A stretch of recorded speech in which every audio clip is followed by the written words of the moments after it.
nabahala ang biglang paglitaw ng kasalukuyang pandemya na gumambala sa pamumuhay ng maraming pamilya at pakikisalamuha sa ibang tao. Mga kaibigan, narito ang kwento ng isang ina na napuspos ng lungkot ang buhay ngayong nasa kritikal na panahon ang mundo dahil sa COVID-19. Siya ay si Lena.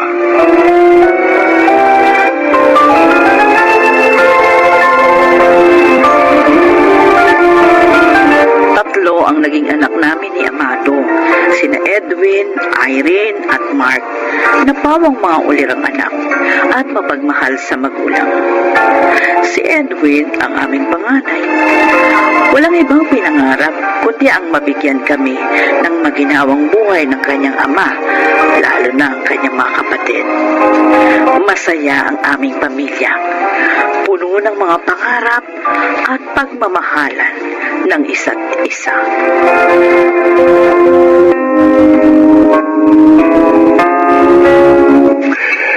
At dahil gagraduate ka na ngayong taon na to sa BS Chemistry, nakahanda na isang bagong kotse na iririgalo ko sa iyo, Irene. Ha? Naku, kuya! Kailangan ko na ba kaagad ng kotse pagka-graduate ko? Ang dami ko pang pagdadaanan. Tulad ng pagre-review para sa chemist licensure examination. Talagang kakailanganin mo ng sariling sasakyan sa mga magiging transaction mo in the future. Sa pagre-review mo, sa paghahanda mo para sa licensure exam, lalo na sa paghahanap mo ng trabaho. Pandemya ngayon, delikadong makipagsiksikan sa public transport. Sus! Ano pa nga bang karapatan ko para tumanggi? Pero salamat ha, kuya. Ngayon pa lang, para na ako nakatuntong sa Cloud9 sa regalo mo sa akin. Kaya bilang paghahanda, mag-e-enroll ka agad ako sa driving lessons. Ikaw rin, Mark. Kuya, Sumabay ka na sa ate Irene mo sa pag-enroll sa driving lessons mo, no? Huh? Para kapag naibigay ko na rin sa iyo ang kotse mo, marunong ka na magmaneho. ang ibig mong sabihin, kuya, patay ko, bibigyan mo rin ng kotse? Oo naman. Basta nakaabang na rin yun sa pagtatapos mo sa construction management next year.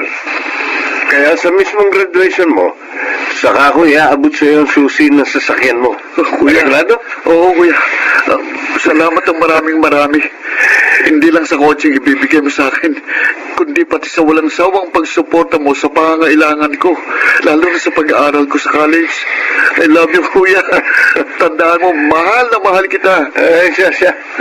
Bago pa tayo magkahiyakan dito sa harap ng hapagkainan, tapusin na ninyo yung pagkain nyo para may sabay ko na kayo sa kotse ko sa inyong mga pupuntahan. Kailangan maaga rin ako sa site dahil akong magdi-design ng major project namin ngayon.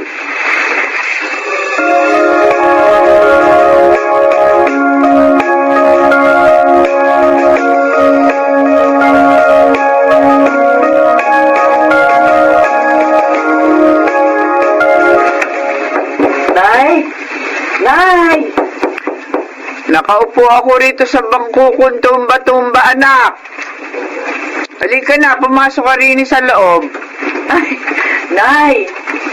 Binhatid kasi sa akin ni Edwin itong mga pinamili niya para sa inyo. Magbabayad kasi ako ng bills to sa mall, kaya dinaan ko na rito. Nag-aabot-abot naman ang mga padala sa akin ng aking apo. Oy, pero pakisabi kay Edwin, ha? Maraming salamat. Pati ikaw mo sa pambili ng gamot na ibinibigay niya sa akin. Kasi naman, bakit ayaw niyo pang pumisan sa amin? Doon mas nababantayan namin kayo. Mas magiging masaya pa yung mga apo niyo. Dahil magkakasama kayo. Di na. Ha? Magiging abala lang ako sa inyo. Saka ilang hakbang lang naman ang layo ko sa inyo. Kaya madaling-madali nyo naman ako masisilip dito. Kung ako lang masusunod, paupahan niyo na lang itong bahay na ito. Doon na kayo sa amin pumirmi. Hindi ko maaaring iwan ang lumang bahay na ito, Lena. Nandito ang magagandang alaala namin ng iyong ama. Saka yung masasayang sandali nung maliit ka pa. Maligaya akong binabalikan ang mga iyon sa aking alaala. Habang nakaupo ako rito sa aking tumba-tumba.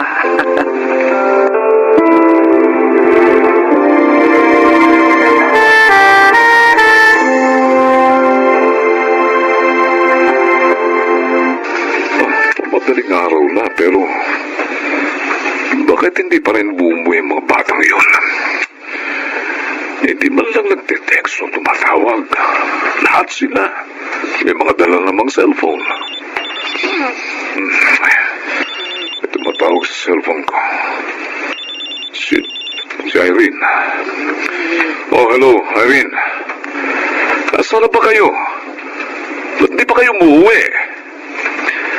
Ang nanay niyo nakatulog na sa pag-aalala. Umuwi na kayo. At bang mapanatag na rin ako. Hindi po kami makakauwi riyan, Tay. Ano? Anong hindi mo na kayo makakauwi? Ano ba ibig mo sabihin? Nandito po kami sa ospital. Ha? Si Kuya po, isinugod namin dito dahil sa matinding paninikip ng dibdib. Aba, Nasa ICU po siya sa kasalukuyan at naka-intubate.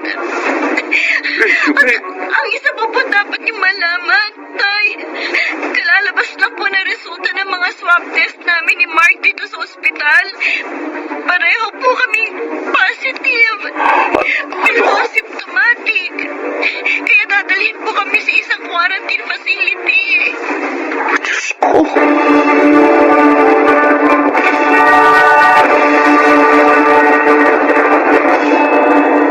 Amado, hindi pa ba tumatawag yung mga bata? Abay, patanghali na. Kahit ba Sabado ngayon at wala silang mga pasok, eh bakit hindi pa rin sila nagsisiuwi? Si Irene ang tumawag kaninang madaling araw. Ang sabi niya, sinama raw sila ng kuya nila sa isang project nito sa Bataan. At kung mga 10 araw daw, aabutin sila ron. Aba, katagal naman yata nila doon. Yun ang sabi ni Irene siya nga pala maiba tayo ng usapan. Ella, Ano? magpasala ka tayo sa RT-PCR test dun sa health center. Ha? Sama na rin natin si Inay, ha? Ay, bakit naman bigla-bigla naman tayo magpapa-RT-PCR test? Wala naman tayong nararamdamang sintomas ng COVID-19, ha? Mainam na rin yung nakapitiyak tayo sa mga kalusugan natin. O siya, tara. Magsuot ka ng face mask, ha? At saka yung face shield. Magdala ka rin ng extra para kay Inay. At daanan natin siya sa bahay niya.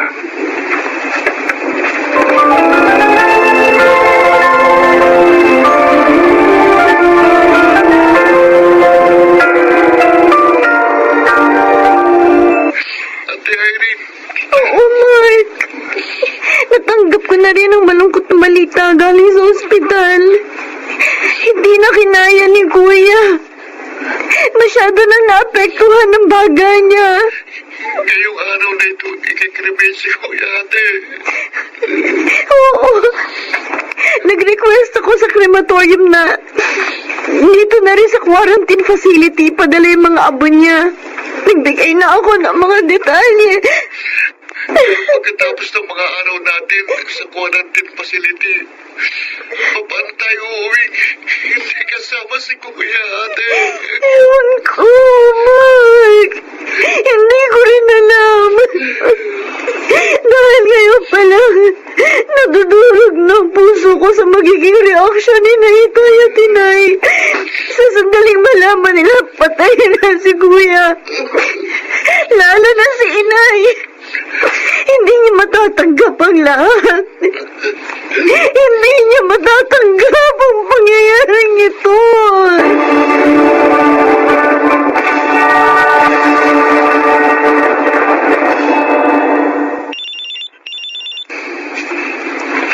Itay, Oh, anak. basta na po.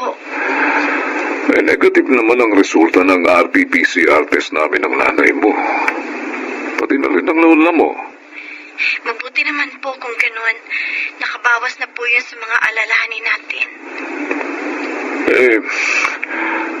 Anak, 12 araw na nakalilipas. Eh, kailan daw ba kayo palalabasin ni Mark dyan sa quarantine facility?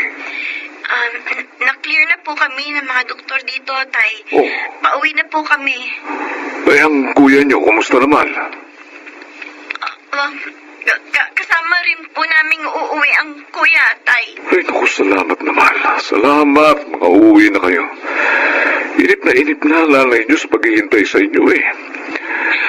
Halos hindi na natutulog sa kabibilang lang mga araw. Pero sa bahay ni Lola po kami muna tutuloy, ha, O Tay? bakit? Magkita na lang po tayo doon. Pakiusap lang po. Huwag niyo na munang isasama si Inay. Bakit? Tsaka huwag po muna ninyong sabihin sa kanya na uuwi na kami. Hanggat hindi pa po natin naiaayos ang lahat. Teka muna. Ano ibig mo sabihin hanggat hindi natin naiaayos ang lahat?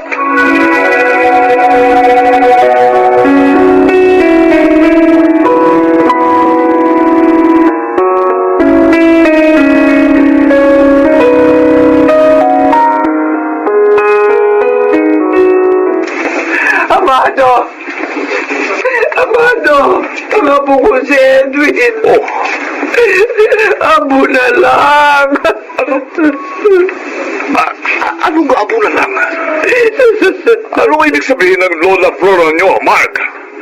Ay, patay na po si Kuya. Hindi na po niya kinayang pakikipaglaban sa COVID.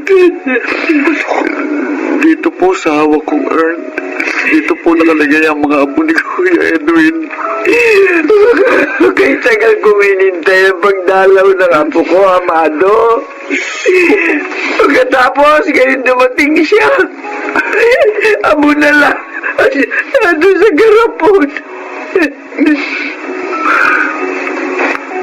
Ano natin sasabihin sa alay nyo ang masakit na katotohanan ito? Ay, Paano?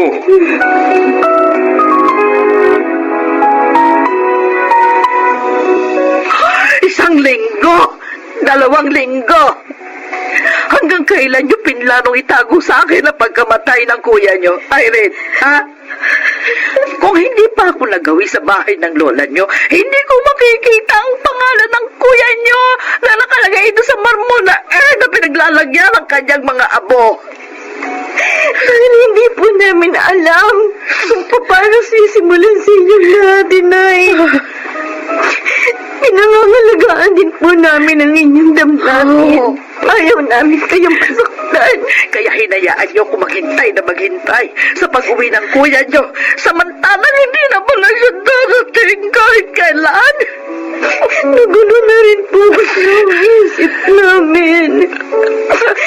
Alam namin mahal na mahal niya si Kuya. Kaya nagawa muna namin lihim sa inyo lahat. Oo. Inisip po namin maghihintay muna kami ng sapat na panahon para ipagtapat sa inyo ang nangyari. Inilihim man lang niyo sa akin o hindi ang pagkamatay ng kuya niyo.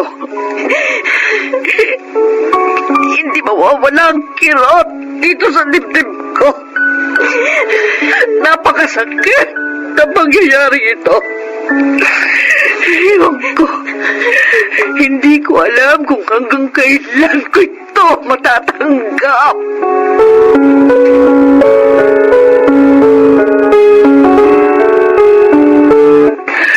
Kahit naman ako, hanggang ngayon sinasabi ko pa rin sa aking sarili na masamang panaginip lang ang lahat. Like, hindi totoong patay na ang panganay natin. Madalas hindi ko pa rin mapigilan ang pagluha. Bakit si Edwin pa, Amado? Bakit siya pa? Na ang daming pangarap para sa atin. Para sa mga kapatid niya. Kung minsan, Lena, hindi na rin natin dapat tinatanong ang bagay na yan. Dahil sa iba man nangyari at hindi sa anak natin. Kapal Parehong sakit din ng kalooban ang mararamdaman ng mga naulila. Kahit ilang buwan, ilang taon man ang lumipas, lagi kong maaalala ang ating panganay, Amado. Hindi mawawala ang kabutihan niya sa puso at isipan ko. At ang kabutihan yun na ipinadama niya sa ating lahat nung siya'y nabubuhay pa. Yun ang mag-aalis ng mga kirot sa dibdib na nadarama ko.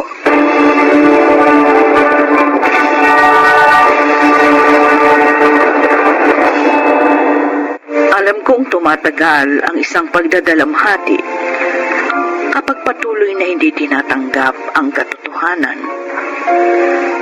At inaamin ko, may mga sandaling umiiyak pa rin ako kapag sumasagi sa alaala ko ang masasayang sandali naming mag-anak kasama si Edwin. Hanggang ngayon, nangungulila pa rin ako sa aming panganay ni Amado. Bagamat ang palagi ko pa ring dalangin, malampasan ko at ang aking pamilya ang kalungkutang dulot ng pagkawala ng isang minamahal. Gayon din ang patuloy na dasal na sana'y matapos na ang kritikal na panahong ito ng pandemya upang mapanatag na rin ang buong mundo. Ako si Lena. Ito ang aking buhay. May hangganan ang kapighatian na nararapat lamang at tama.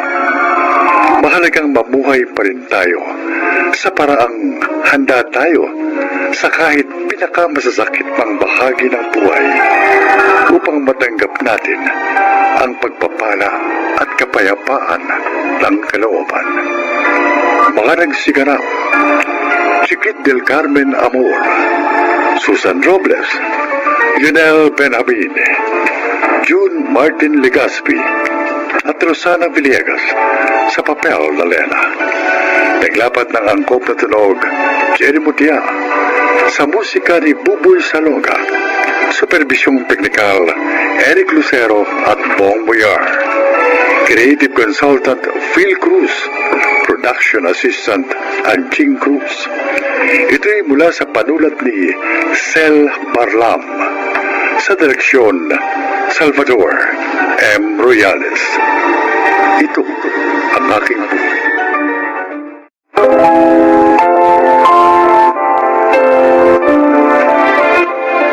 Magandang araw po mga giliw naming tagapakinig. Marinig natin ngayon ang isang kasaysayan na kapupulatan nyo ng aral sa buhay. Ito ay ang kwento ni Melody. Halos 6 na buwan pa lang kami ni Efren nang mapagdesisyon na naming magpakasal sa Huwes. Oo, aaminin kong hindi ko pa siya lubos na kilala noon. Pero dahil na rin siguro sa pagmamahal ko sa kanya, kaya ko nga nagawa yun. Pero sa paglipas ng mga araw at buwan, unti-unti kong napapansin na mga abnormalidad sa kanyang pag-uugali. Minsan, responsable siya, minsan hindi. May mga araw na sweet siya, ngunit may mga araw din na halos isumpa niya ako. Pabago-bago siya ng mood. Pero sa kabila nun, nanatili ang pagmamahal ko sa aking asawa. Tay, po ang pambiling tinapay. Nagugutom na po ako. Wala akong pera. Kahit man lang barya dyan, wala ka natira? Eh kung meron ako, di sana ibinigay ko na sa inyo. Kaso wala nga eh. Wala ako ngayon.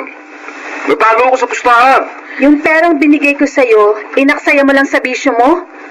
Efren naman. Bakit? Masama ba? Nagpakahirap ako sa paglalabada para may makain lang tayo. Kung aasa lang kasi ako sa'yo, sigurado matagal na kami patay ni Totoy nang dahil sa gutom. Hindi ko na po kaya, Tay. Nagugutom na po ako. Bakit ang kulit mo? Sinabi ko nga wala akong pera, ha? Tumambay nga dyan. Tabi. Papasok ako. Ano sabi mo? Ha? Teka, ano ba mas mahalaga sa'yo? Ang pamilya mo o yung bisyo mo? O bakit hindi ba halata? Ha? Hayop ka! Aray! Hayop ka! Meron din Ano ba? isang loob mo sabihin sa akin yan? Ano klase kang haligin ng tahanan? Siyempre naman, maging responsable ka naman sana. Nasaan na yung pinangako mo sa akin na bibigyan mo ako ng masaganang buhay? Ano? Nasaan na? Bakit bigla ka nalang nagbago? Ginawa ko naman ang lahat, hindi ba? Kaso, ito lang ang nakayanan ko. 5 taon na tayong kasal. Pero hindi kita nakitaan ng pagiging responsable. Bakit? Ano bang dahilan? Bakit ka nagpapabaya sa amin? Hindi mo na ba kami mahal? Nabigla ka lang ba sa pagpapakasal sa akin? Ano? Di ba tama na? Itigil mo lang yung kakabunganga mo. Ang sakit na sa tinga. Mahiya ka naman! Makonsensya ka naman sa pinagagawa mong pagpapabaya sa amin ng pamilya mo!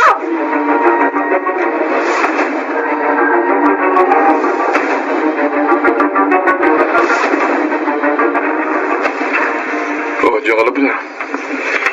Nakita ko yung daladalang plastic ni Toto. Yan, mukhang marami, ha? Mga tinapa yon at saka chichirya para sa mga anak natin. Nangako ako sa kanilang papasalubungan ko sila. Yan. Ano naman ang laman yung dala mo? To? Syempre. Pagkain natin para mamaya hanggang bukas ng gabi. Nag-grocery na ako bago ako umuwi. Para bukas, magpapahinga na lang ako buong araw. Mukhang malaki ang kinita mo, ha? Tingin yung pera. Ha? Para saan? Basta. Teka, Efren ha, liliwanagin ko lang. Itong perang nasa akin, para lang sa pagkain at sa gastusin ng buong pamilya. Ibigay mo na lang sa akin yung pera. At bakit ka ibibigay sa'yo, ha? Hindi ko to ibibigay sa'yo hanggat hindi mo sinasabi sa akin kung saan mo gagastusin.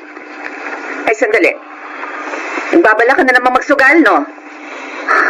Efren, pwede ba? Hindi ko ibibigay to sa'yo. Kasi alam kong lulustayin mo lang to sa wala. Swapang mo naman. Ako? Swapang? Ako na nga halos bumubuhay sa atin ah. Ikaw, kumikita ka nga dyan sa trabaho mo, pero ano? Bansarili mo lang yung perang kinikita Lumayas mo. ka nga rito. Ba't Wala ka silbi. bakit ako lalayas? Ikaw na dapat lumayas. Pamamahay ko itong tinitirahan mo. Ano ba? Rico, itiwan mo nga ako. Nasasaktan ako, Efren, ha? Lumayas ka. Kahit kailan huwag ka nang uwi pa rito. Wala kang pakinabang. Ikaw ang walang pakinabang! Dapat sa'yo kinakalagkad papalabas na yan. Ano ba? Efren, huwag mo akong kalagkarin! Ito. Diyan ka sa labas. Aray! Efren! Efren, buksan mo tong pinto! Efren, papasukin mo ako! Efren! Efren!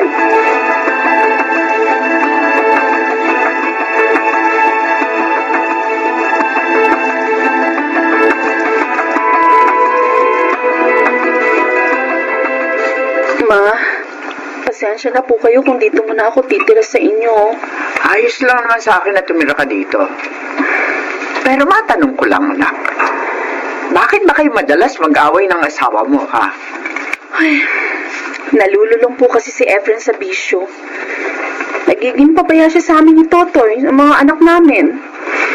Pero ang higit kong pinagtataka, pabago-bago ang ugali niya. Minsan, sweet siya. Minsan, bigla na lang magagalit at mananakit sa akin. Sa totoo lang, Melody, napupuno na ako diyan sa asawa mo. Gusto ko siyang kausapin na masinsinan. Ma, baka po lumaki ang gulo. Hindi, anak. Kailangan malaman ko kung ano ba talaga ang plano niya sa inyo ni Totoy. Sige po. Kayo pong bahala. Yan ang epekto ng pagpapakasal mo sa lalaki. Hindi mo naman lubos na kilala. Man naman eh. Sisi ka man. Huli na ang lahat.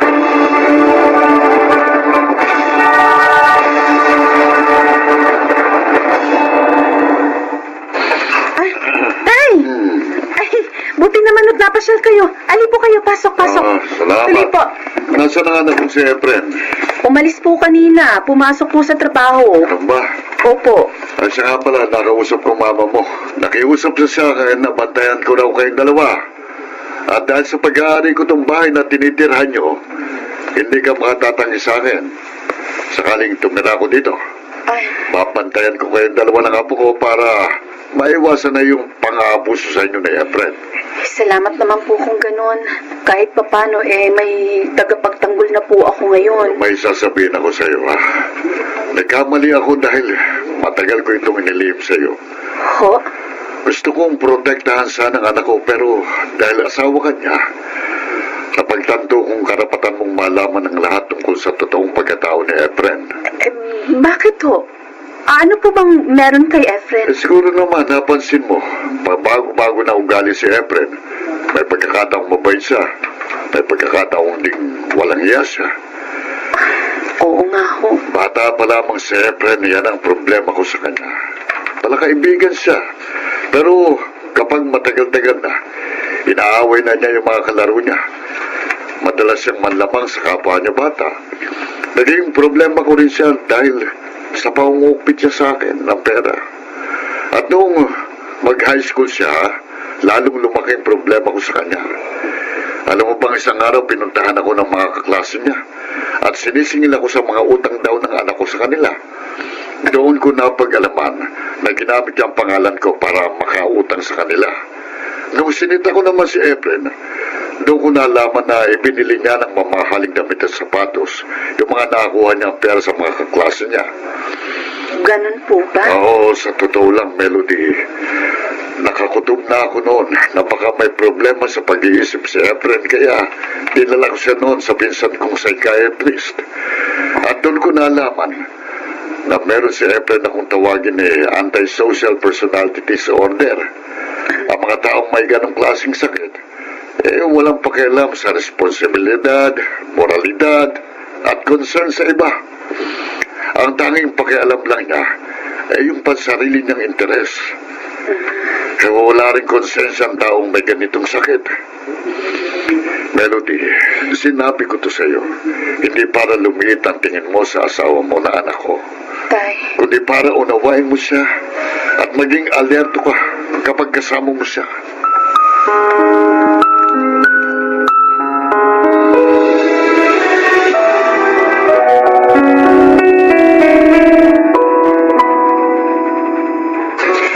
Good night, Efren. Walang hiya. Efren, bakit mo ako sinaksak? Bakit? Papapayin kita. Diyos ko! Tay! Tay, tulong! Tay, sinaksak ako ni Efren sa balikat. Tulungan niyo ako! Ano nangyari? Tulungan niyo po ako! Si Efren, hindi ko po alam kung anong nangyayari sa kanya, Tay! Ano ba nangyayari sa'yo? Bakit ka ba nagkakaganyan? Bitiwan mo yung balisong mo. Huwag niyo akong pigilan pa. Makas ka na, Melody. Dalihan mo. Ako na bahala kay Efren. Sige na. Uy! Melody! Efren! Bumalik ka rito! Melody! Tama na! Melody! Efren!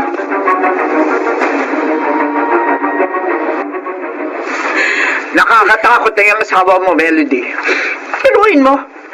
Bigla ka na lamang niya sinaksak na walang dahilan. Baliw na ang lalaking yon. Ma, tama na po. Ligtas naman po ako eh. Pero di ka na niyang mapatay. Naku, kumanda talaga sa akin yung Efren na yan. Ipakukulong ko siya. Ano, huwag mo sabihin sa akin na tumututol ka.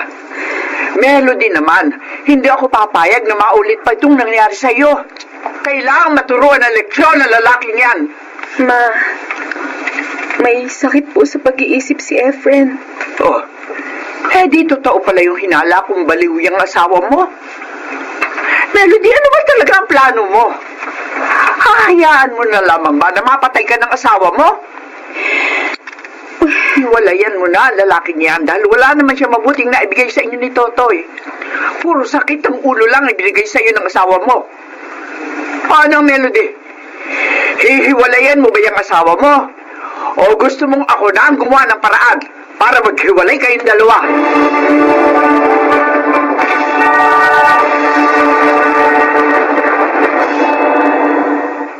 Bern, kumusta na si Efren? Ayun. Dinadala namin siya ni Papa sa psychiatrist para ma-therapy. Ano mo, Ate Melody, parang baliwala lang sa kanya na umalis na kayo ni Totoy sa bahay. Ganun ba? Tama yun.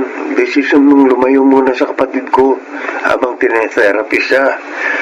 Para matahimik na ang buhay niyo ng pamangkin ko. Alam ko, nasasaktan ka sa nangyayari sa asawa mo. Oo. Mahal na mahal ko pa rin si Efren. Pero kailangan kong gawin to para sa amin ni Totoy. Bern, may pag-asa pa bang gumaling si Efren? Hindi ko alam, ate. Yung psychiatrist na ang nagsabi na bihirang gumaling ang isang tao sa ganong klase ng sakit. Bern. Dali nga. Ikaw ba na, Melody? Efren, Anong ginagawa mo rito? kinakamusta ka lang? Bakit? Ha?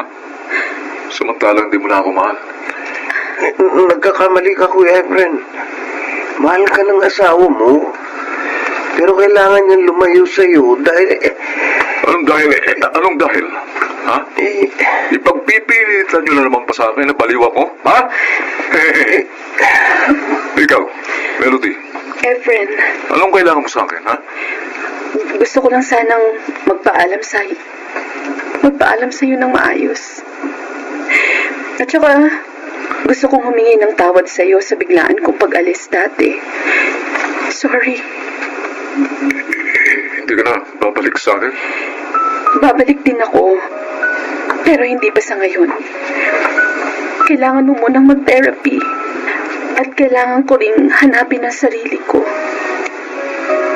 Melody. I'm sorry kung dinala kita sa ganitong buhay. Wala akong pinagsisisihan, Efren. Dahil minahal naman kita. Sige. Aalis na ako. Ipagdarasal ko na sana gumaling ka kaagad. Melody. Paalam. Huwag kang mag-alala. Magkikita pa rin tayo.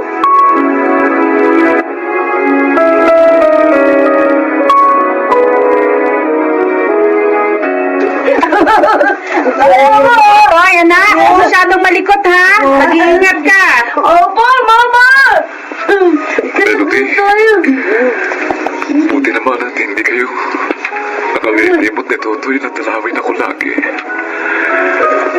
Baka naman pwede na ulit tayo magsama. Nami-miss ko kasi kayo palagi. Gusto ko sana. Kaso, ang sabi ng psychiatrist na tumitingin sa'yo, mas maigi ng ganito ang setup natin. Mahal mo pa rin ba ako? Walang nagbago sa mga nararamdaman ko para sa'yo. Mahal na mahal pa rin kita. Melody. At saka naiintindihan ko ang sitwasyon mo. Kaya ganito ang setup natin para tumagal ang relasyon natin. Melody. Huwag ka mag-alala. Ikaw lang ang asawa at mamahalin ko. At hindi ako makakalimot na gampanan ng mga tungkulin ko sa iyo bilang asawa. Salamat. Salamat at tuloy mo pa rin akong iniintindi. Kahit na ganito ko. Sorry, Dila. Kasi hindi ako nagiging mabuting asawa sa iyo. Huwag mo sisihin ang sarili mo. Basta, Efren, kung kailangan mo ng tulong, huwag kang mahihiyang lumapit sa asawa mo, ha? Nandito lang ako.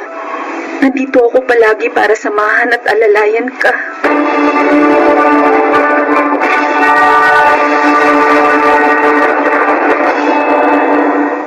Sa ngayon ay going strong pa rin ang relasyon namin ni Efren bilang mag-asawa. Bagamat magkaiba pa rin kami ng bahay na tinitirhan, yung kasi ang payo sa amin ng aming psychiatrist para tumagal ang aming relasyon. Hindi kami pwedeng magsama sa iisang bubong dahil na rin sa sakit niya. Pero bilang asawa niya, handa naman akong unawain ang kalagayan niya at handa ko siyang damayan sa mga pagsubok na dumarating sa kanya. Ako si Melody at ito ang aking buhay. Mahirap ang sitwasyon ng mag-asawang Melody at Efren. Pero kailangan nilang maghiwalay ng tinitirahan para na rin sa kabutihan ng lahat. Ngunit sa kabila ng pagsubok, ay hindi pa rin sumusuko si Melody at handa pa rin niyang gampanan ang pagiging asawa kay Efren. Palagi nating tatandaan na ang pagsasama ng mag-asawa ay hindi laging masaya. Kadalasan, kailangan pa muna nating dumaan sa pagsubok at makalabas sa problema ng magkasama. Mga nagsiganap, June Martin Legaspi, Lionel Benjamin, Phil Cruz, Susan Robles, Rosana Villegas, at Jeneline de la Cruz sa papel na Melody. Naglapat ng angkop na tunog, Jenny Mutia, sa musika, Buboy Salonga, supervisyong teknikal, Bong Buyar at Eric Lucero, creative consultant, Phil Cruz, production assistant, Anjing Cruz. Ito'y mula sa panulat ni Krishna Senga, sa direksyon, Salvador M. Royales. Ito ang aking buhay.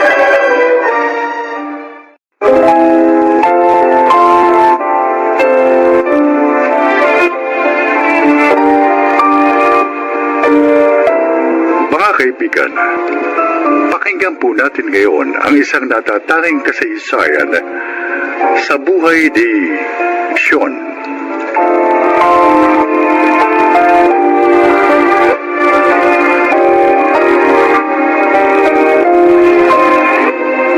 Ako'y simpleng babae.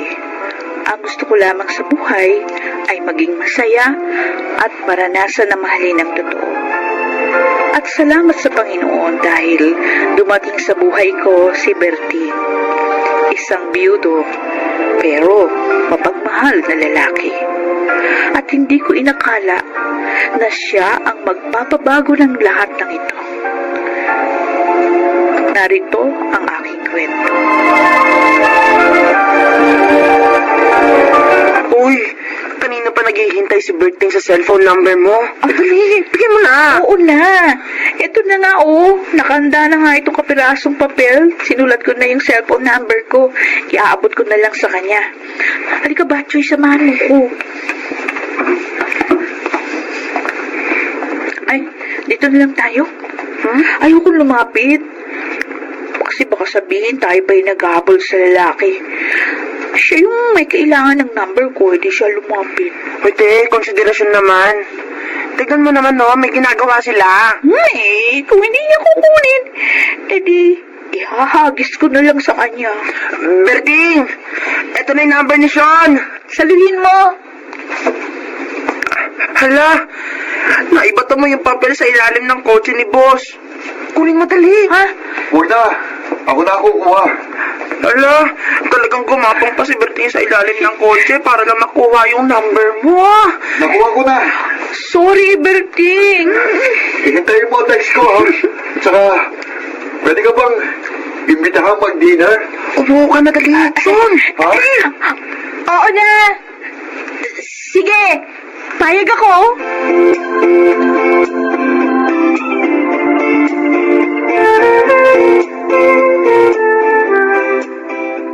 Oh, mga anak, nandito na ako. Pa, may bisita po pala kayo. Hindi niyo po agad sinabi para naman nakapaglinis po kami ni Joy ng bahay. Nakakaya po tuloy sa bisita ninyo. Ayos lang, mga bata. Huwag kayong mag-alala. Pa, pasok na po kayo ng bisita niyo. Sean, pasensya ka na kung maliit lang ang bahay namin. Pero, kahit na ganito lang ang tahanan namin, feel at home lang, ha? Ito naman, Bertie. Okay lang Siya yun. nga pala mga bata, sa sesyon, yung sinasabi ko sa inyo na love ko. Sean, ito ang mga anak ko. Si Makoy, yung panganay. Tapos ito si Joy. Kayo po pala yung laging kinukwento sa amin ni Papa. Ay, nagkukwento ba siya? Opo! Palagi po masaya si Papa kapag ikinukwento niya kayo sa amin. Love na love po kayo ni Papa. Totoo yun, Bertie? Oo, totoo. Love na love kita. Siya nga pala, Sean. Dito ko na kumain ng dinner, ha? Magluluto ako ng sinigang. Wow, sarap. Huwag kang mag-alala. Masarap akong magluto. Kapag natikman mo ang sinigang ko, Talaga? makakalimutan mo pangalan mo. Baka nga, mapasagot na kagad kita eh.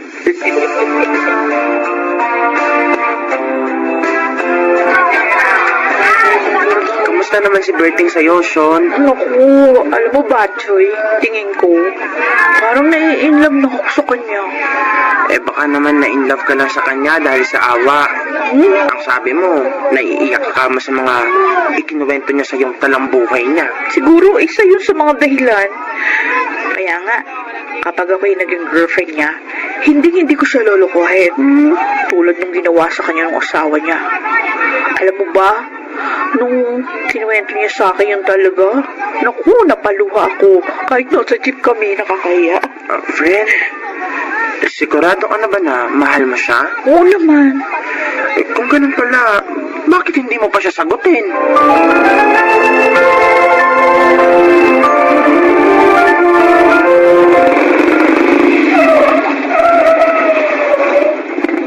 Bertie, salamat ha.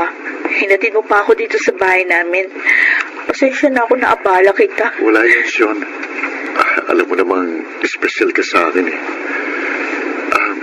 Sean, nung nalaman mo yung tungkol sa buhay ko, na-turn off ka ba sa akin? Bakit naman ako mag-turn off? Kasi mahirap lang kami. At nakita mo naman yung katayuan namin, di ba? Wala naman ako nakikitang dahilan para ma-turn off ako sa'yo. Sinama kita hindi para magpaawa sa'yo, kundi para mapatunayan sa'yo na malinis at tapat ang hangarin ko.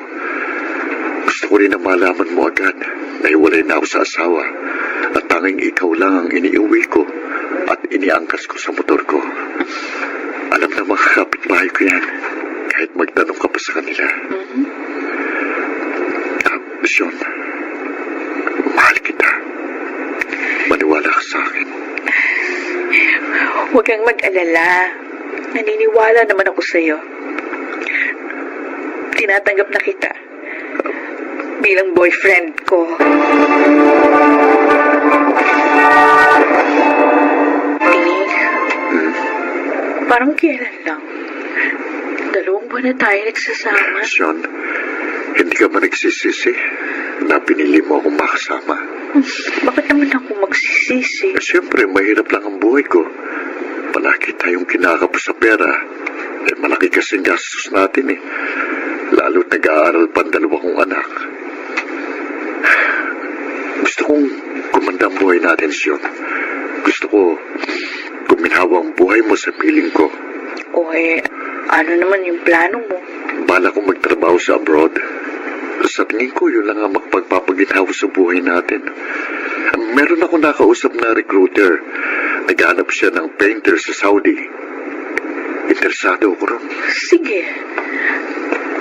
Susuportahan kita sa balak mo.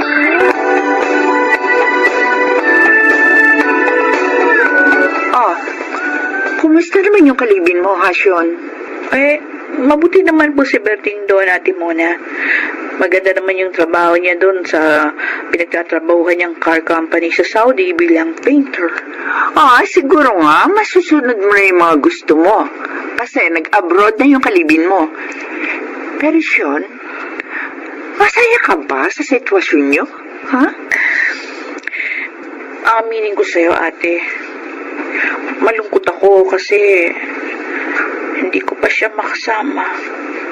Gusto ko siyang yakapin, kaya lang di ko magawa kasi magkalayo kami. Sorba ka siyang namimiss. Miss na miss ko si Berting. Kung hindi nga lang talaga kailangan, di ko siya papayagang umalis.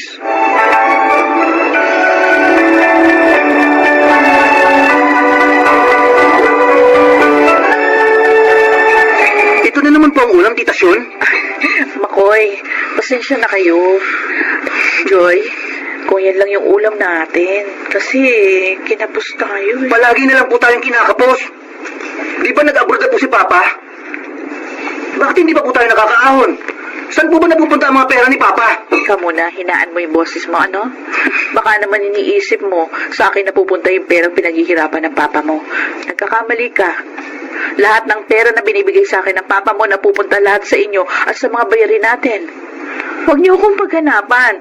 Hindi ko naman ginagastos sa pansarili kong kapakanan yung pera ng papa niyo. Tita, ilang buwan na po tayong ganito. Kung hindi pa rin pala tayo makakaahon, di sana hindi na lang po nag-abroad si Papa. Sinisikap ko na budgetin yung sahod ng papa niyo. Ginagawa ko ang lahat para maging mabuting may bahay sa kanya. Tita Shon, Kuya Makoy, huwag na po kayong mag-away. Pasensya na, Joy. Hindi kami nag-aaway ng kuya mo. Tara, kumain na ulit tayo.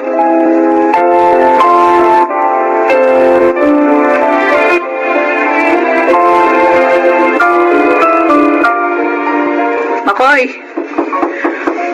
Makoy, mag-usap tayo. Buksan mo tong pinto. Ayoko kayong kausap. Ano ba yung mga pinapost mo sa Facebook laban sa akin?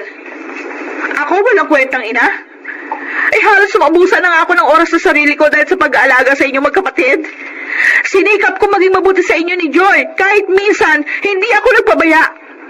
Ano tong ginagawa mo, ha? Sa kabila ng lahat ng sakripisyo ko sa inyo, ito lang igaganti mo? Tita Shon, huwag na po kayong magalit kay Kuya Makoy. Kasi ang kuya mo, tinuring ko na kayong mga anak ko.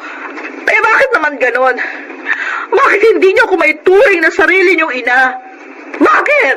Tita, pagpasensyahan niyo na po si Kuya. Matagal na ako nagpapasensya sa kanya. Makoy! Kung ayaw mo sa akin, sige.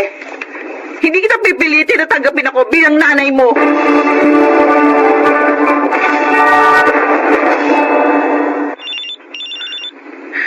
Hello? Sean, kumusta ka na? Berting, bakit ngayon ka lang tumawag? Sorry kung hindi ako nakakatawag sa'yo. Mahal mo pa ba ako? Oo, mahal na mahal kita. Bakit natiis mo na 2 linggo wala kang call o message man lang? Nabalitaan ko lang kasi yung pag-aaway niya ni Makoy. Nasaktan ako kasi doon sa ginawa mo sa anak ko kaya hindi ako nagme-message sa'yo. Pero Sean, sa totoo lang, miss na kita. Alam mo lang. Bakit ako? Hindi ba ako nasasaktan doon sa mga pinagsasabi ng anak mo laban sa akin? Iba ba yung sinabi niya sa'yo sa pinakikita niya sa akin? Tapos ikaw, sana naman pumagitna ka kasi wala naman akong kasalanan sa'yo. Kami lang ang may problema. Pero ano? Nagawa mo akong tiisin? Ginagawa ko naman ang lahat para mamagitan sa inyong dalawa. Patawarin mo ko kung para sa iyo hindi ako naging patas. Pero sa pagkakaalam ko, naging patas ako sa inyo. Sorry na, please. Magpatawaran na tayo. Ayusin na natin ang problema natin. Isang matatapos din ito. Huwag tayong magpadala sa mga problema. Berting! Huwag tayong maghihiwalay kasi masasaktan ako. Mahal na mahal kita. Ipangako mo sa akin na kahit nasa gitna tayo ng pagsubok, ako lang ang mamahalin mo at kahit kailan, hindi mo ko iiwan. Oo. Pangako. Walang iwanan. Kaya natin to.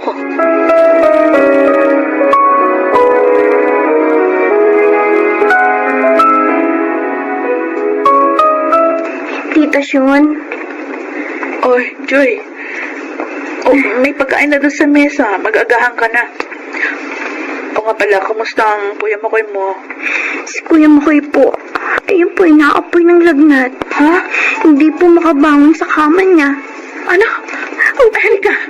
Puntahan natin ang kapatid mo. Makoy. Ito na yung pagkain mo, oh. Narito din yung gamot mo. Salamat po, Tita Shon. Nagluto kita ng mainit na lomi. Kasi alam ko, isa yan sa pagkain paborito mo. Oh, kumusta ka na? Ito po, medyo bumaba na po ang lagnat ko. Buti naman. Basta huwag mong kalilimutang uminom ng paracetamol. Tita Shion, kahit po naging salbahe ko sa inyo, ito pa rin po kayo. Inaalagaan ako. Yung paraan po ng pag-aalaga niyo sa akin, parang isang tunay na ina. Makoy, gagawin ko pa rin ang lahat para maging isang mabuting ina sa inyo ni Joy. Kahit na madalas hindi tayo nagkakaunawaan, mahal na mahal pa rin kita. Pati si Joy. Dahil tinuring ko na kayong parang tunay kong anak. Sa totoo lang po, nakukonsensya na po ako sa ginawa ko sa inyo noon. Tita Shion, sorry po. Matagal na kitang pinatawad. Salamat po. Pangako po, tita. Simula po ngayon, sisikapin ko na po maging mabuting anak. Siya naman na. Irirespeto at ituturing ko na po kayo bilang aking pangalawang ina.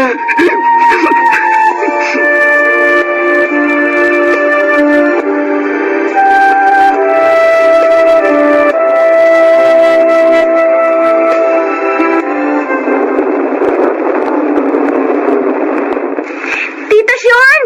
Kuya Makoy! Andiyan na po yung taxi ni Papa!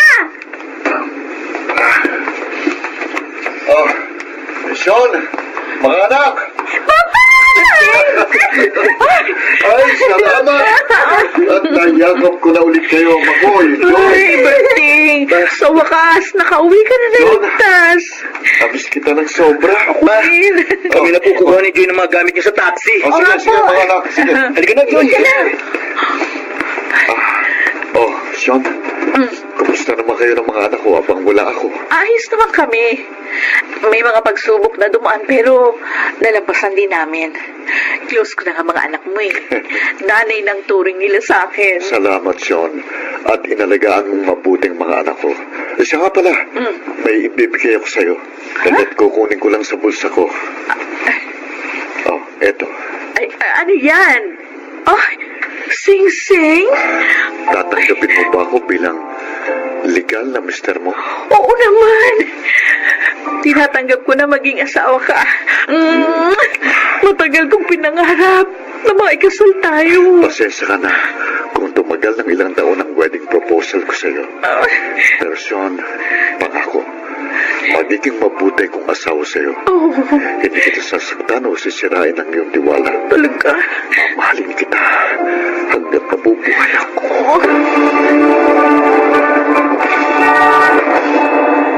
Nagpapasalamat ako sa Diyos dahil kahit na maraming pagsubok na dumating sa aking buhay at sumukat ng pasensya ko, nalampasan ko agad yon. Sa ngayon, kasal na kami ni Berting at 4 na taon na kaming nagsasama bilang legal na mag-asawa. Samantala, Mama na ang tawag sa akin ni Makoy at Joy at masaya ako dahil malaki ang paggalang nila sa akin.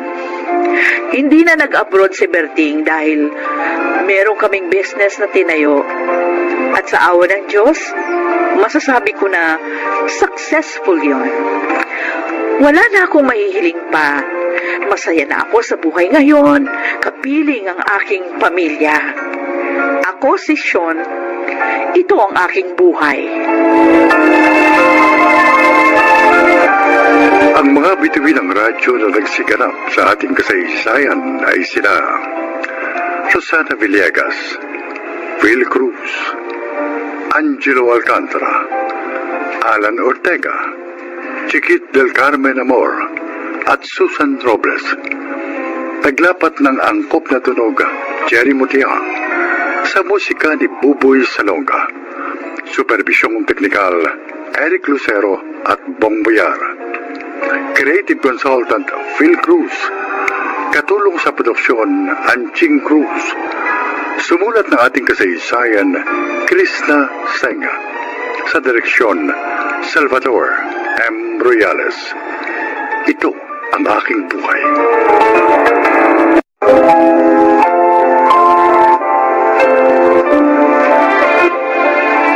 Mga kaibigan, sa araw na ito ay maririnig po ninyo ang testimonya ng isang nilalang na nais ipahagi ang kanyang kwento upang kapulutan ng aral. Siya po ay si Nanding.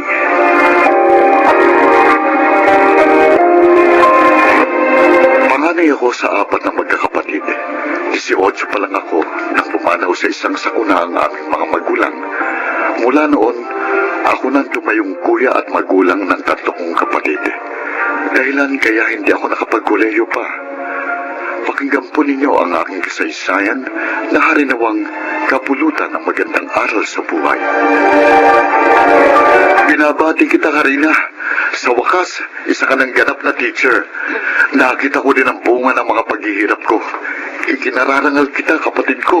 Congratulations, Ate Karina. Ngayon, matutulungan mo na si Kuya Nanding sa pagpapaaral sa amin ni Jenny. Kuya Nanding, Ruben, Oh, bakit parang hindi ka makapagsalita? Ano ba gusto mong sabihin? Iniisip mo ba na mamadaliin kitang makapagtrabaho ngayong may lisensya ka na? Karina, kung gusto mo munang magpahinga, okay lang yun, ayos lang yun. hindi yun, Kuya. Ano? I'm sorry. Pero kailangan na namin magpakasal ni Edgar. Ha? Pero bakit, ate? Di ba, ang pangako mo, pagtatapusin mo muna ako bago ka mag-asawa? Para naman mabawasan na ang hirap sa amin ni Kuya Nanding. Oo, Ruben. Kaya lang, buntis na ako. Ha? Buntis? Kaya kailangan pakasal na kami ng nobyo ko. Ikaw? Buntis? Kuya, patawarin mo sana ako.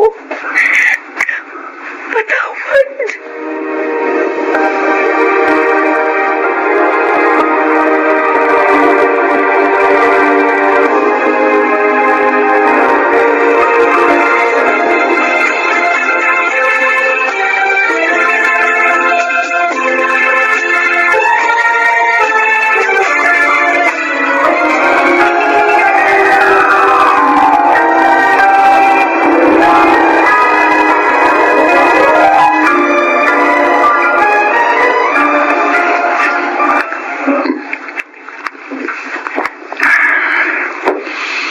Kuya Nanding?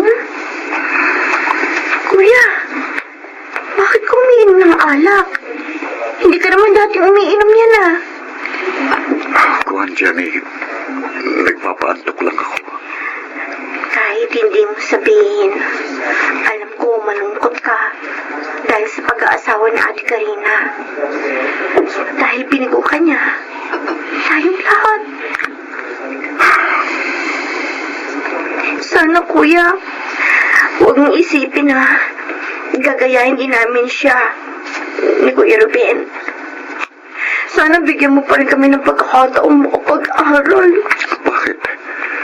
Iniisip mo ba na pahihintuin ko kayo dahil sa ginawa ni Karina? Kasi kuya, masakit naman talagang ginawa niya eh. Pati nga kami ni Kuya Ruben, inis sa kanya. Huwag kayong magtanim ng galit sa kanya. Magpasalamat na lang tayo na hindi siya iniwan ng nobyo niya. At tungkol naman sa inyo ni Ruben, huwag kayong mag-alala. Hindi ako magbabago sa pagtataguyod ko sa inyo. Magsisika pa rin ako para makatapos kayo ng pag-aaral.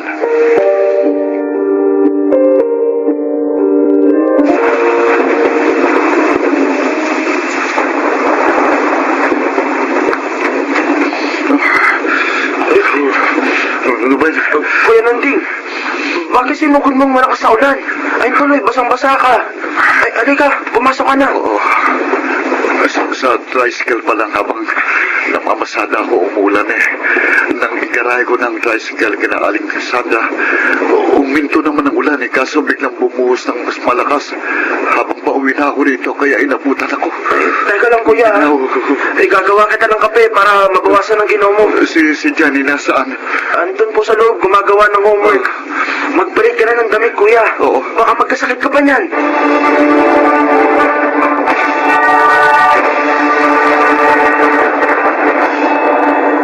Saan ka pupunta, Jenny? Ibibili ko ng gamot sa lagnat si Kuya Nanding, Kuya Ruben. May sakit si kuya? Oo, ang init nga niya Siguro dahil naulanan siya kagabi galing pamamasada. Kawawa naman si kuya. Oo nga. Pero sabi niya, papasada pa rin daw siya pag wala na siyang lagnat. Sayang daw ang araw kung hindi siya kikita.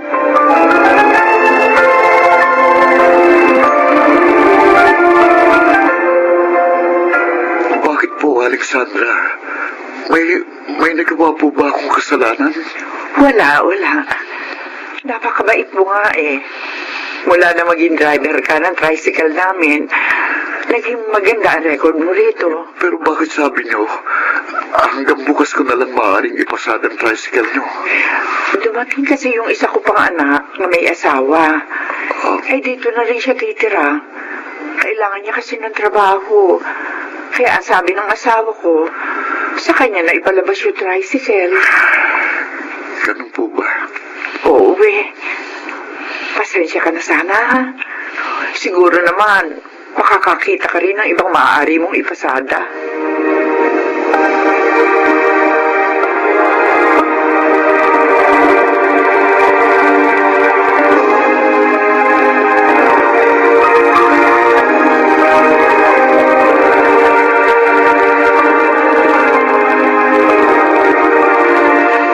Gabing-gabi ka na, Kuya.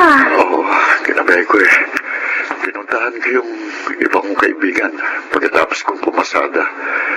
Nagtanong ako ng maaari kong ipasada ng tricycle. Bakit, kuya? Anong nangyari sa tricycle ni na Aling Sandra? Hanggang bukas ko na lang yun maipapasada, Ruben. Ay, bakit daw, Kuya? Yung isa pa niyang anak na bagong dating ang maglalabas na ng tricycle. Oh, paano yan?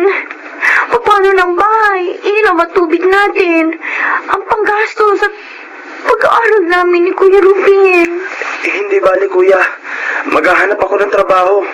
Mag-working student ako para mabawasan ang problema natin. Ako rin, Kuya. Susubukan ko maghanap ng part-time job. Salamat sa inyo, mga kapatid ko. Pero pangako, gagawa ako ng paraan para makapagtrabaho ko uli.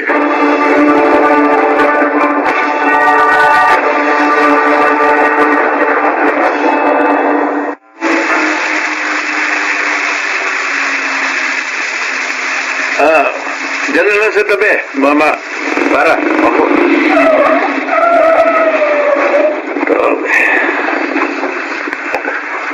Natabahad ko. Oh, salamat to. Sir, yung sukli po ninyo. Sir. Hindi na niya ako pinansin. Pumasok na agad siya sa malaking bahay. Malaki rin ang sobra sa sukli niya. 150. Akin na kaya ito? O nakalimutan lang niya dahil sa pagmamadali?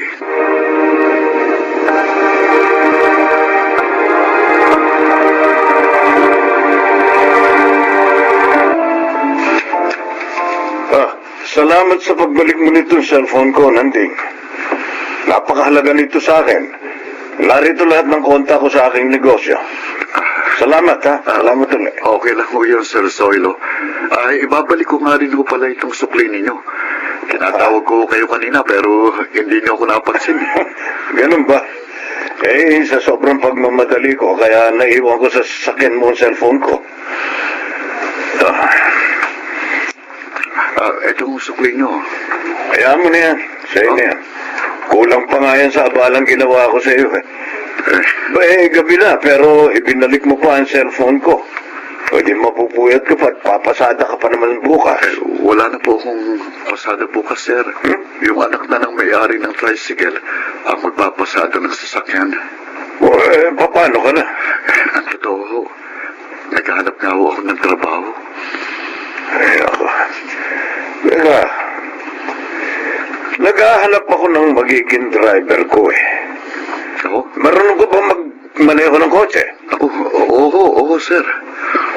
Kung gusto mo, ikaw na lang. Huwag ka mag-alala. Bibigyan kita ng magandang sweldo. Maraming salamat po, sir. Kailangan ko po talaga ng trabaho. Ako pong nagpapaaral sa dalawang kapatid ko. 18 pa lang po ako nang mamatay sina inay at itay sa isang aksidente. At mula po noon, ako nang kumargo sa mga kapatid ko. Mabait ka pala talaga. Sige, ikaw na ang kukunin kong driver ko. At tutulungan pa kita sa ibang problema mo.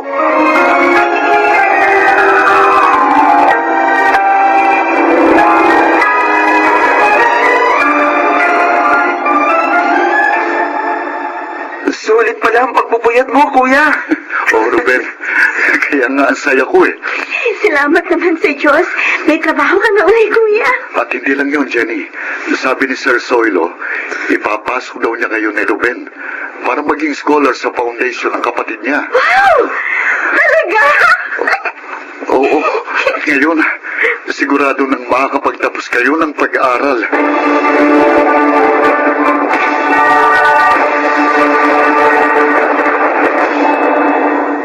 Labis-labis ang pasasalamat ko sa Diyos ng mga sandaling yun. Sa huling gabi ng pamamasada ko ng tricycle, dumating ang kanyang biyaya sa akin at unti-unting nagbago ang aming pamumuhay. Sana po'y kinapulutan ninyo ng aral ang aking inilahad. Ako, si Nanding, isang kuya, at ito ang aking buhay. Mga nagsiganap, Phil Cruz, Rosana Villegas, Angelo Alcantara, Chiquit del Carmen Amor, Susan Robles, Leonel Benjamin. Naglapat ng angkop na tunog Jenny Mutia sa musika ni Buboy Salonga. Supervisyong teknikal Eric Lucero at Bong Muyar. Creative Consultant Phil Cruz. Production Assistant Anjing Cruz. Ito'y mula sa panulat ni Thelma Corporal Alcantara. Direksyon Salvador M. Royalas. Ito ang aking buhay.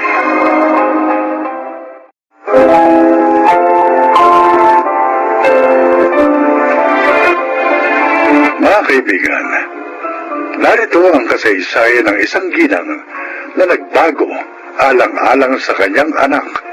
Siya ay si Laura.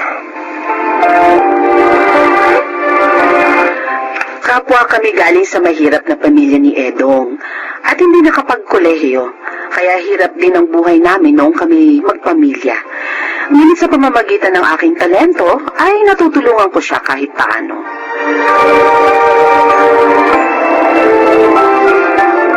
Talaga, Maring SP?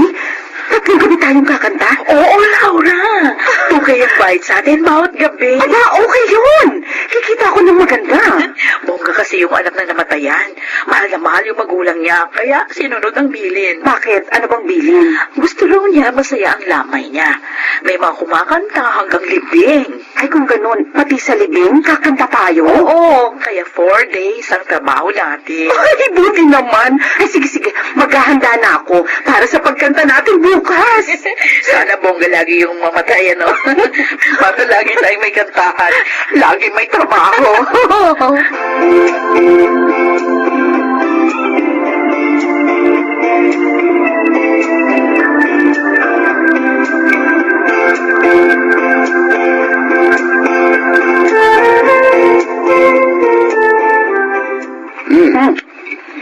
Sarap ng pagkain natin ngayon, ah.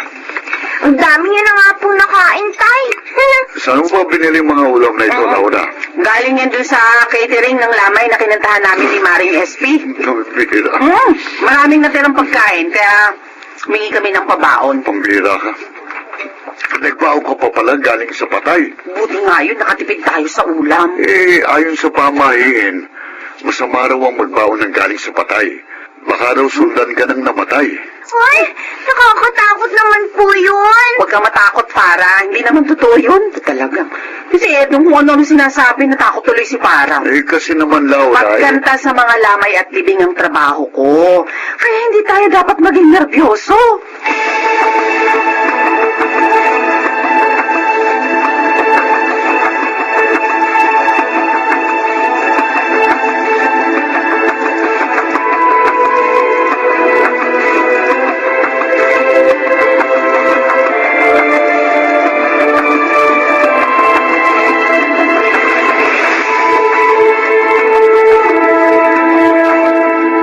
Kanina patulog si na inay at ikay. Pati na rin ang kapatid ko. Pero, hindi pa ako makatulog. Naalala ko yung sinabi ni itay na baka raw sundan ng patay si inay. Kasi nagbaon pa siya ng pagkain. Tatakot tuloy ako.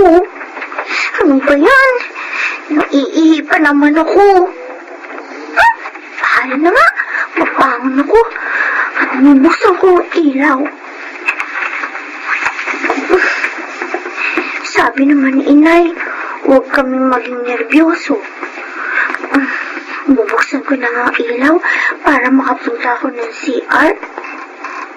Ay! Ano ba yun? Farah! Ano nangyayari sa'yo? Nay! Pupunta pa ako ng CR eh. Pero may kalabog po ako na dinig. Ano? Natakot po ako na pasigaw ako. Halika. Kasama na kita. Narinig mo yan? Yun. Pusa na nagngingiyaw ang narinig mong kumalabog. Ay, hindi ka dapat matakot.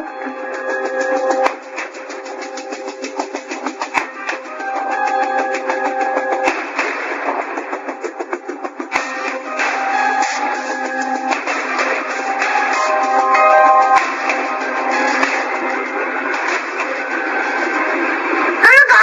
Ha? Magkanta sa lamay at libing ang trabaho ng nanay mo? Para? Oo. Kaya nga hindi lagi siyang may trabaho eh. Nakakatawa naman ang trabaho ng nanay mo. Hanap patay! Classmates! Ang trabaho pala ng nanay ni Para! Hanap patay!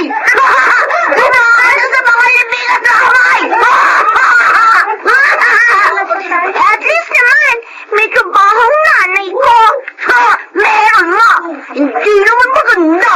Nakakatakot pa! Eh kasi nga, ang wait niya, hanap patay!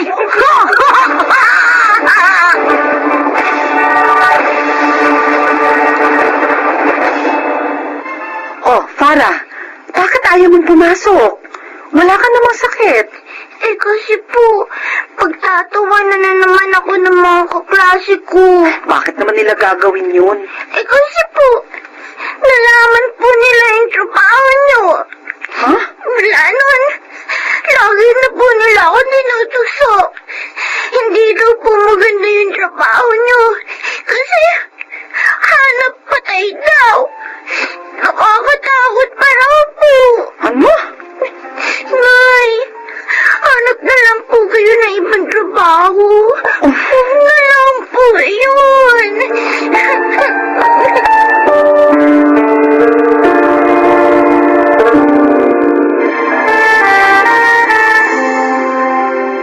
Ano? Magtitinda ka ng mga ulam at kakanin sa harap ng bahay natin? Oo, Edong. Bakit? Para magkaroon ng ibang trabaho. At nang hindi na rin tinutok sa mga anak natin dahil sa hanap buhay ko na hanap patay. Malinis naman ang trabaho mo, Laura. Totoo yun. Pero hindi pa malagian. Kaya naisip kong maghanap ng ibang mapagkakakitaan upang mas matulungan kita. O sige, alam mo naman ako, laging nakasuporta sa'yo.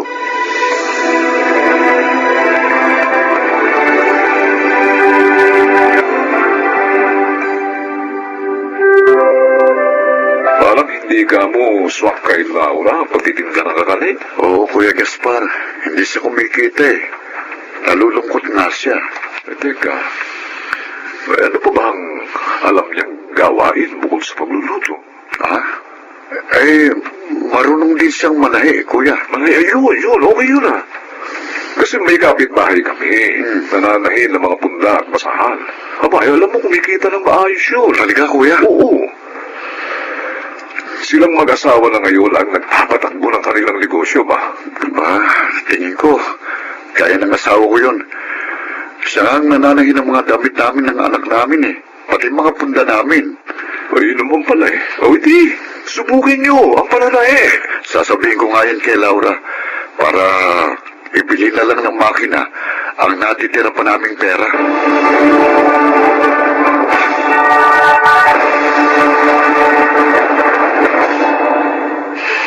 May nakapagsabi sa akin na nananahi ka ng mga basahan at bunda ng unan, Laura. Ay, opo, Sir Delphine. Pati ho mga sala set cover at bedsheet. Tinutulungan ko naman po ang aking asawa. Nananahi ka rin? Oo. Hindi pa kasi namin kayang kumuha ng mga tauhan eh. Kaya kami munang dalawa ang nagpapatakbo nitong maliit naming negosyo. Mabutit marami na kayong alam tahiin. Medyo po. Bakit niyo po pala naitanong? Alam niyo kasi may dalawang okasyon na gagawin sa opisina namin.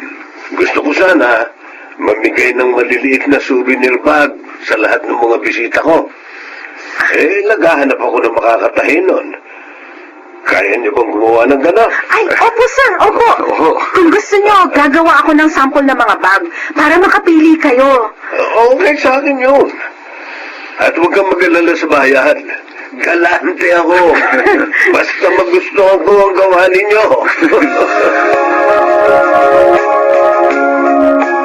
Ang swerte mo naman, Maring Laura. Hindi mo na kailangan kumanta sa mga lamay at libing. Dahil maganda na ang kita ng patahian nyo. Malaki ang naitulong sa amin ni Sir Delphine. Kaya mas marami ang gawa namin ngayon. Nay! Oh, Nay!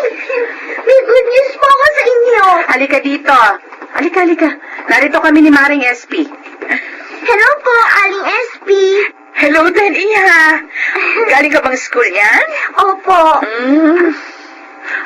Oy, ano yung good news mo? Marami pong order sa inyo, Nay. Talaga? Opo!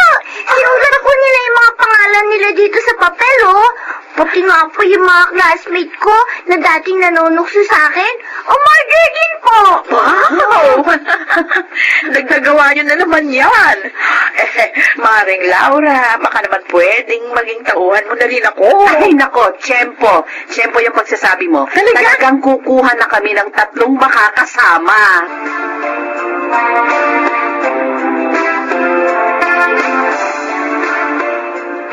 Oh, Laura, nakapagpabook na ako sa tutuloyan natin sa Tagaytay. Ilang araw bang sinabi mo? 3 days. Para naman makapag-enjoy tayo ng gusto. Oo nga. Puro na lang kasi tayo trabaho. Matutuwa tiyak ang mga bata kapag nalamang mamamasyal tayo sa Tagaytay. Ay, sigurado yun. Ito ang unang pagre-relax natin. Mula nang pasukin natin ang negosyong pananahi. Ay, salamat sa Diyos. Hindi man tayo nagtagumpay sa pagtitinda ng kakanin at sa paghanda ko sa mga patay. Sa pananahin naman tayo nagtagumpay.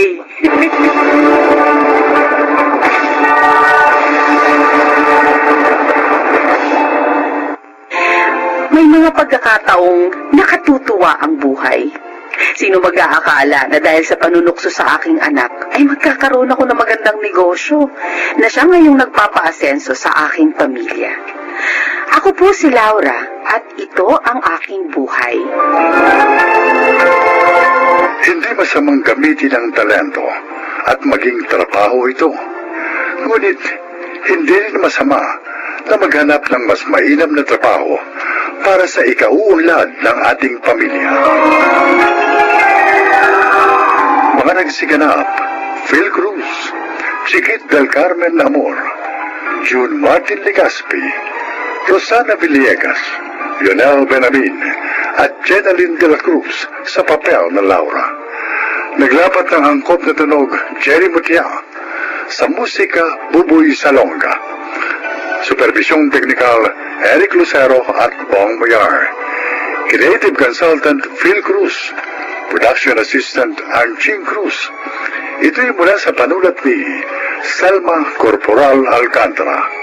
Sa direksyon, June Martin Legaspi at Maynard Landicho Jr. Ito ang aking buhay.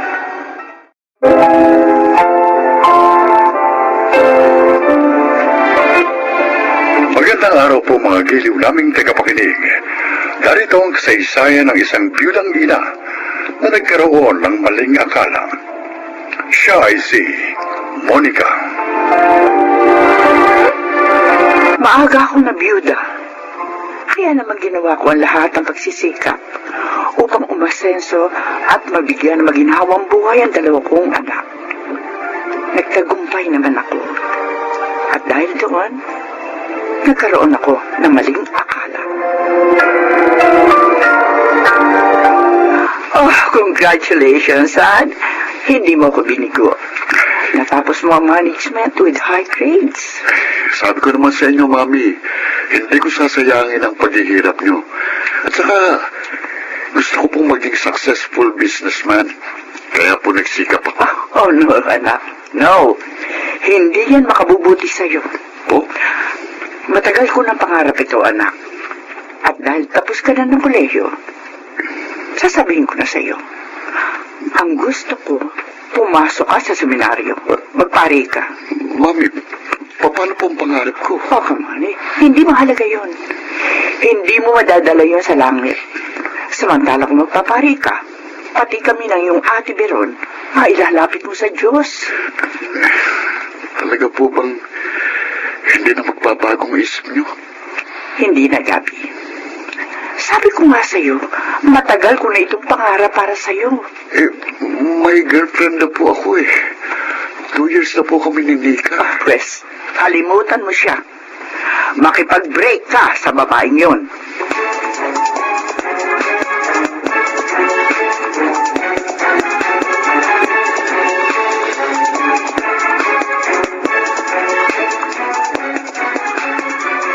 Mami, kaya pala malungkot ang kapatid ko. Yun palang dahilan. Nalulungkot lang siya. Dahil magkakahiwalay na sila ng nobya niya. Pero lilipas din yan, anak. Lalo na pag nasa seminaryo na siya. Ay, iba ang kaligayahan na ibibigay ng paglilingkod sa Diyos. Magiging maligaya siya kung yun ang kanyang pangarap. Kaso hindi. Pero, magsalita ka parang hindi ka masaya sa profesyon mo ngayon. Isa ka ng doktor, anak. Tinitingala at nirerespeto ng tao. Masaya ako, Mami, dahil natutuhan ko ng mahalin ang profesyon ko. Pero, meron pa rin kulang. Kasi, ang talagang gusto ko ay ang umawit. Gusto ko maging singer. Yun ang pangarap ko. Ay, lintik na pangarap yan, o. Mami, hindi makabubuti para sa inyo, pinapangarap nyo. Ako ang sundin nyo. Dahil ako nakakaalam ng mabuti para sa inyo. Kita nyo naman, naging matagumpay ako. Yan ang buhay na katibayan.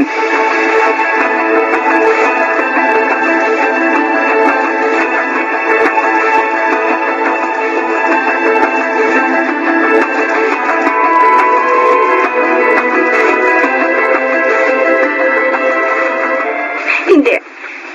Sabihin mo nagbibiro ka lang, Gabi. I'm sorry, Nika. Ayoko rin magkahiwalay tayo. Pero si Mami, gusto niya pumasok ako sa seminaryo para magpari. Ano? At ako? Paano na ako? Eh, Gabi, I'm pregnant! ha? Oo! Nagbunga ang minsan pagkalimot natin. 2 months na nakakaraan. Paano ako ngayon, Gabi? Paano?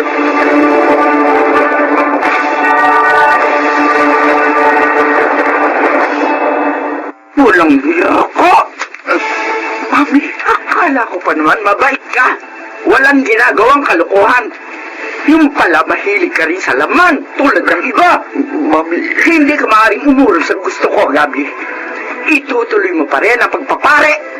pero si Nika at ang magiging baby namin, ayoko po silang pabayaan. Ipalalaglag natin ang dinadala niya. Mami, Para wala ng problema.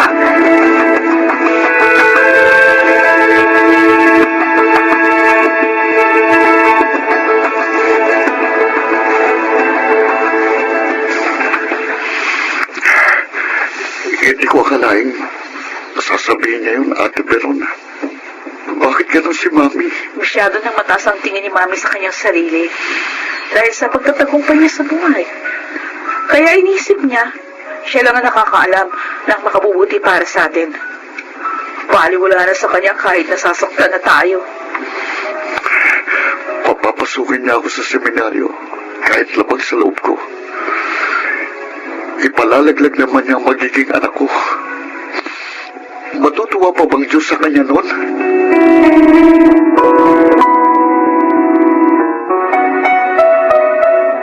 Mika, ano ibig sabihin ng pregnancy test pack na ito na nakita ko sa kwarto mo? Pa? Sumagot ka. Totoo bang buntis ka? Ha? Opo, Papa. Ulang niyo ako. Katatapos mo pa lang ng college, nagpabuntis ka na. Hindi mo na hinintay na makasal ka? I'm sorry, Papa.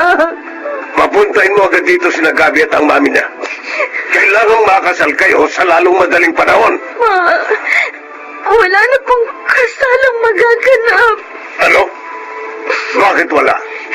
Nakipag-break na po siya sa akin. Walang yan yun. Akala ko pa naman mabait. Yung pala gusto lang makaisa.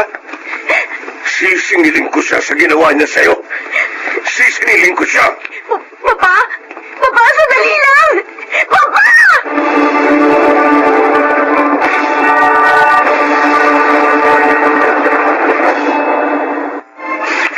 Sigurado ka ba na kaya mo nang umuwi mula dito sa kanto, Gabi? Oo, sabi Tyrell. Ayaw mo kasi magpapigil eh. Naglasing ka pa. Hindi ka naman umiinom ng alak. Minsan lang naman ito.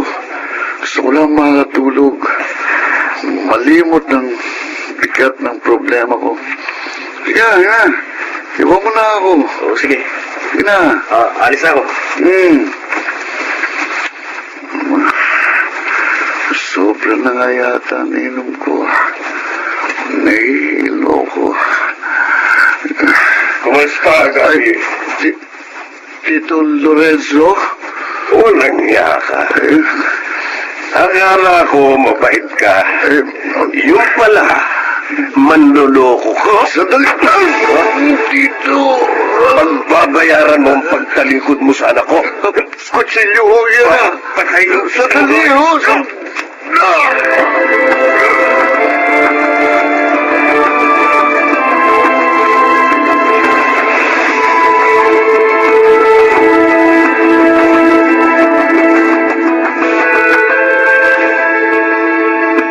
Sabihin mo, Tyrell, sino ang sumaksak sa anak ko? Sino? At bakit siya sinaksak? Ang sumaksak po kay Gabi ay ang papa ni Nika. Ano? Nagalit siya dahil tinalikuran ni Gabi ang obligasyon niya kay Nika. Hindi. Nakita niya? Hindi. Nakita niya na ginawa niyo, Mami?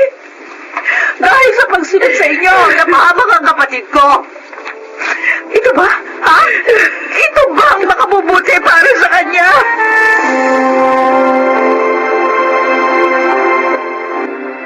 Ikaw? Bakit ano pa rito? Ipakukulong mo na ba ako? Sige, handa na ako. Nagkakamali ka, Lorenzo. Oh, Naparito ko upang humingi ng tawad. humingin. Ako may kasalanan. Um, Kung bakit iniwan ni Gabi si Nika. Gusto ko kasi magpahari siya. ano? Pinilit ko siya. Kahit na nga alam ko, may dapat na siyang panagutan sa iyong anak. Patawarin mo sana ako, Lorenzo. Nagkamali ako. At sana, ayusin natin ang lahat. Gabi? Nika, Ako nga. I'm sorry sa ginawa ni Papa. Munti ka na mamatay dahil doon. kasalanan ko naman eh. Iniwan kita. Pero, labag sa loob ko yun, Nika. Alam ko. At nauunawaan na rin yun. Ni na Papa at Tita Monica. ibig mo sabihin? Nag-usap na sila ni Papa. Ama, sinabi ni Nita. Mami, Hindi na kita pipilitin magpahali pa. Totoo po. Oo. Salip, ipakakasal ko na kayo ni Nita. Salamat po. Salamat, Mami. Anak, patawarin mo sana ako. Pangako, itutuwid ko ang aking pagkakamali.